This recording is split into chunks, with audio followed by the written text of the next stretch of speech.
How's it going, dudes?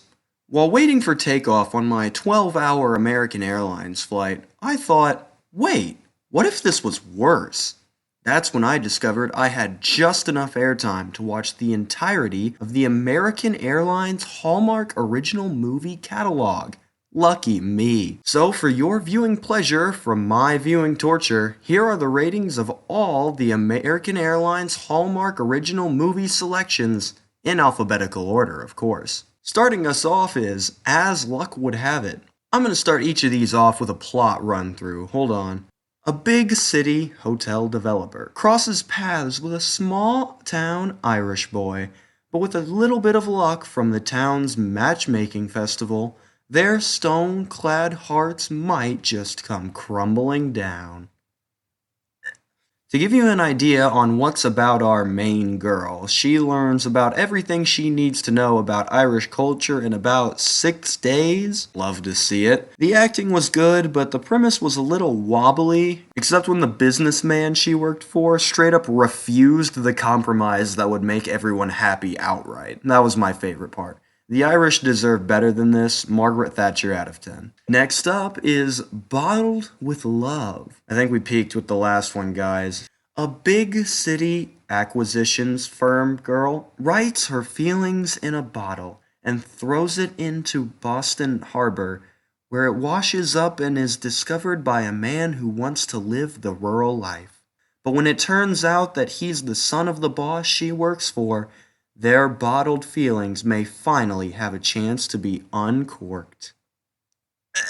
We are 2 movies in already, and Hallmark is pole vaulted the shark. I'm beginning to see that maybe the movies themselves aren't too bad, but the premise surrounding each one is far too out there to realistically call good. Hey, I still got 5.5 hours of Hallmark to go, so I got plenty of time to test that theory. Also, this one concludes with a big romantic gesture at their friend's wedding reception, which is very not cool, Nick.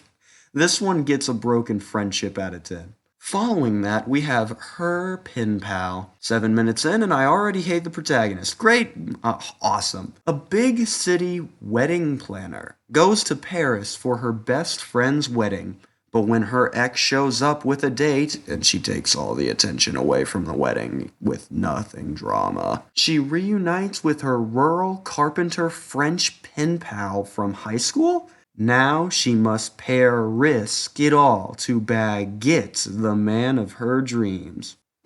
Please stop. This is the worst main character so far. Her ex does nothing to cause drama, yet she instigates it at every opportunity. She constantly takes away from the wedding to highlight how she feels, and won't let the bride get a word in edgewise. She even one-upped the last movie too, because instead of interrupting the reception, she makes the first half of the wedding ceremony speech about her pen pal letters. What a scumbag. Jacques is cool, but he's really only a piece of revenge French eye candy, but he is definitely my favorite character so far. He deserves better, the French deserve better, Mignot line out of 10. We're moving on now to a little daytime drama.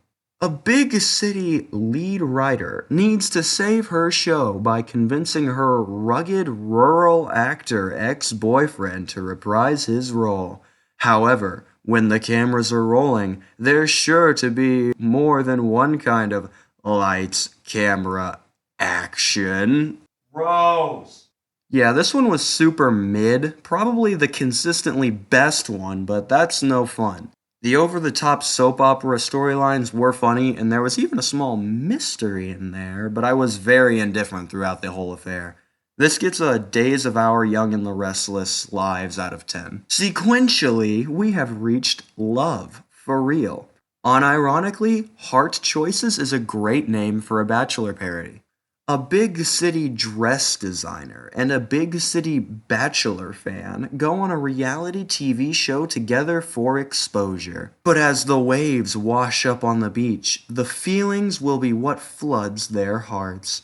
That wasn't even on theme! Fun fact, while one of the guys is a Midwest pro football player, The other guy is a big city producer. We broke the mold, everybody. We did it. Okay, so this one surprised me by actually being great. I might be giving it too much credit due to my sleep-deprived state, but it was so well shot as a Bachelor parody that shows the behind-the-scenes work of that show beautifully. The premise wasn't too far-fetched. There's believable motives and reactions to the characters' actions, and the way it's shot plays to the gimmick extremely well. This definitely deserves a solid Chris Harrison out of 10.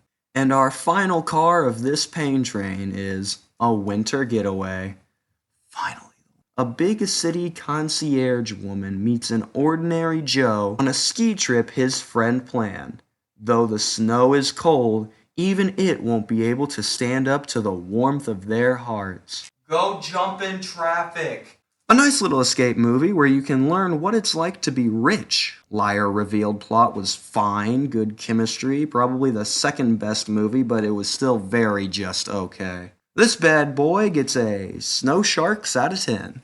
There you have it, folks, all 8.5 hours of the American Airlines Hallmark original movie catalog. I hope this recap was worth neglecting my physical well-being for an entire 12-hour period.